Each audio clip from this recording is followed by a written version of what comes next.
hasn't worked. We're recording this on Friday lunchtime. Earlier this morning, the president on his way to Scotland said he had the power to pardon Ghislaine Maxwell, but he hadn't yet thought about it. And let me interrupt, though. Well, hold on. Yes. But he also said that people should look at the former president of Harvard, Larry Summers, and other big private equity people who lived with Jeffrey Epstein, which Donald Trump certainly didn't do. Well, I don't know. I think it's more Trump and Epstein spent significantly more time in proximity. I mean, so that's one of the things. I wasn't meaning that they didn't live together. I was meaning Trump said that. Trump said he didn't live with Epstein. Yes, but in the general sense, I mean, this is where MAGA has been hoisted to, which is to say, yeah, there are a lot of people. I mean, a formidable and eye-popping list of people who were around Jeffrey Epstein. Absolutely, and this is absolutely true, but that hardly negates the fact that the person who spent the most time with Jeffrey Epstein, more than a decade of constant contact, was Donald Trump. So this is. I mean, that deflection. Look over there. Larry Summers is going to be difficult, and I think it just kind of brings it actually back to the fact that yes, these guys spent time with them, and a lot of these people have their reputations and careers have been damaged because of it.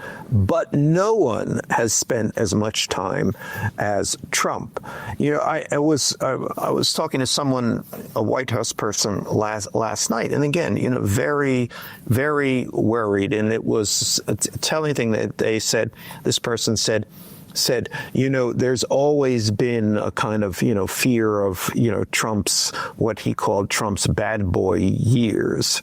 But then he said, but now the fear is that those bad boy years may have been far badder than we really appreciate, and that they may be too bad for the MAGA people to tolerate.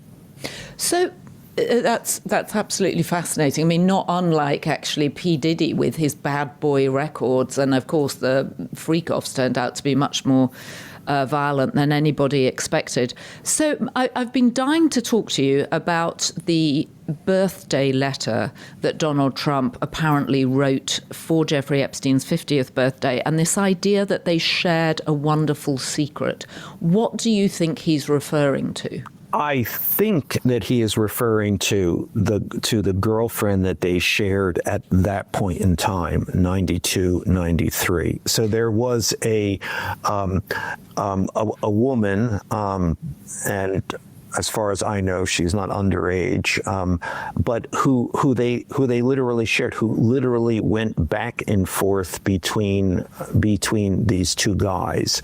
And she went back and forth in the same bed with the two of them? Was it a threesome, or she was dating both of them separately? I don't know the mechanics. I know that during the same period, and they openly, this wasn't hidden from either one, they openly shared this particular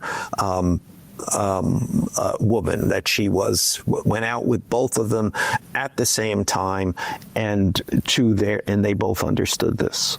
So the Wall Street Journal's been doing some superb reporting on this, and obviously Trump is now suing the Wall Street Journal and taking on his old friend Rupert Murdoch. What are your thoughts about that? Well, I think within the White House, I mean, I know some background here. Within the White House, they regard this, and briefly to recap, this is the Wall Street Journal published a letter that Donald Trump wrote to Jeffrey Epstein on the occasion of his 50th birthday in 1993. Trump, by the way, denies that he ever saw this letter, and it certainly was not his letter, although his his signature seems pretty clearly to be Donald Trump, and it would have been completely in character for him to write his best friend this birthday greeting. At any rate, and this was solicited from Donald Trump.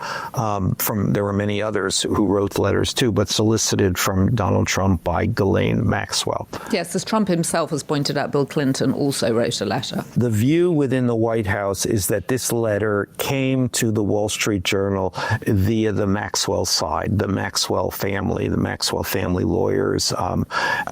Ghislaine Maxwell's brother has been very out front in defending his sister, who was in jail for 20 years. Right. So this is Ian Maxwell, who's a well-known figure in the London scene. Exactly. So they inside the White House, they believe this came from the Maxwell side, and they interpret this as a, quote, shot across the bow, which is to say that Ghislaine Maxwell, who at this point in her life has nothing to lose, and I am sure seeking leverage in any way she possibly can, that this is an announcement, a threat, an announcement that she has damaging material on Donald Trump.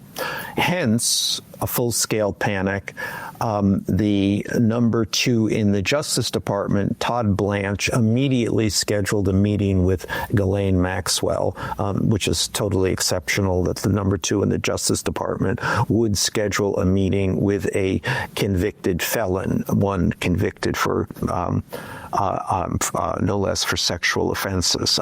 For sex trafficking girls, underage girls. Yes, but anyway, so he rushed down to meet with her. Again, this is extraordinary. The number 2 in the Justice Department. Let's just remind people that Todd Blanche was Donald Trump's lawyer during the Stormy Daniels trial.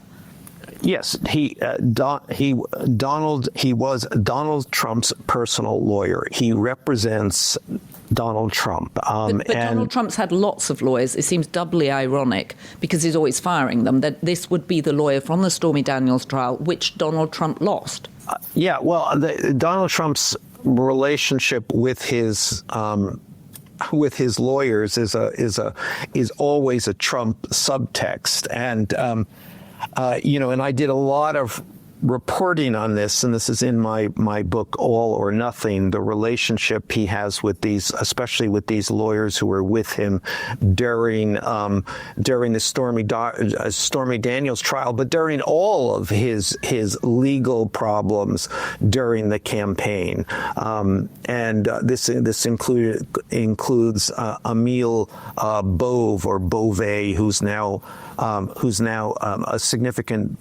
holds a significant position in the Justice Department, and who is now up for a seat on a significant appeals court, and many people say is being prepped to go on to the Supreme Court. Alina Habba in New Jersey, and she's the federal prosecutor there, who can't get confirmed by the Senate, an appellate court there has refused to appoint, to extend her temporary appointment, and appointed someone else who the Justice Department has now fired. But at any rate, one of the things that goes on with these lawyers, these are his personal lawyers, and he has crucified them all. I can't describe his treatment of these people, and effectively what he does is he breaks them. I mean, they can't ever have had a professional instance in their life in which is so debasing. And I think what happens is that, having done this, then they're broken. They understand that they have only one role in life, and that is to serve Donald Trump. So describe the debasing behavior that he does. You do write about how he screams certainly at Alina Harper. It's screaming, in vilifying them. You're a piece of shit. You're I never saw somebody so incompetent. There's one of the lawyers. He just went after, and in the middle of they come out of the courtroom, and the guy has like a red spot on his head, whether it's a dermatological issue or whether it's just anxiety. Right, it's a flare-up of anxiety, it's a physical manifestation. And Trump looks at it and says, "What's that?" Right. And he says, "That's not a good look. Get rid of it." There's one guy, in the break room, there's only one bathroom. This is a courthouse. This is a criminal court. There's only one bathroom in there. And one of these lawyers, God knows, you might say, what was he thinking? Uses the bathroom. He's banished. Get him out of here. He's used my bathroom. Get him out of here. So it's just everybody is treated. He doesn't remember any of their names. You lawyer, and then again, and it is. There was one guy. And he goes on at length. You can't talk. What's the problem with you? You can't talk. Why can't you talk? You know what you sound like? And then he makes fun. He does that imitation that makes everybody like, he goes like, oh.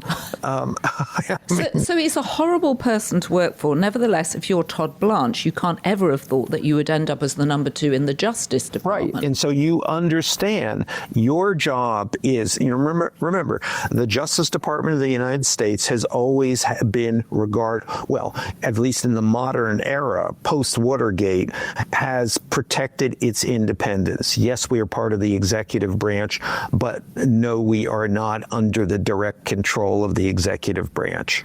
And Trump has said, basically, that's bullshit. You're under my direct control. In fact, you are my lawyers. Right. You do not represent the United States of America. You represent me. And that's obviously true for Pam Bondi, the Attorney General, who doesn't know, caught in the headlights on this thing. Yes, we're going to release the Epstein files. Oh, no, sorry. No, we're not releasing them. So it's a. Again, we're back to one of those moments, which is a fundamental change in the nature of the government and how the government works. And right now, it is full out. We are there to protect Donald Trump. We are, and this is the interesting thing. The Justice Department at various points. Nixon especially has tried to use the Justice Department to further a cover-up, and that was really rather precisely what Watergate was about. Right, Nixon it's never the crime, it's the cover-up. Nixon did that in the dead of night. This is not in the dead of night. This is incredibly out front. There's no pretense otherwise. Protect the president. So what do you think Donald Trump thought or said when Pam Bondi told him he was in the Epstein so-called files? Well, I'm not sure what was told, and I rather think that that they are now putting this out there as let's test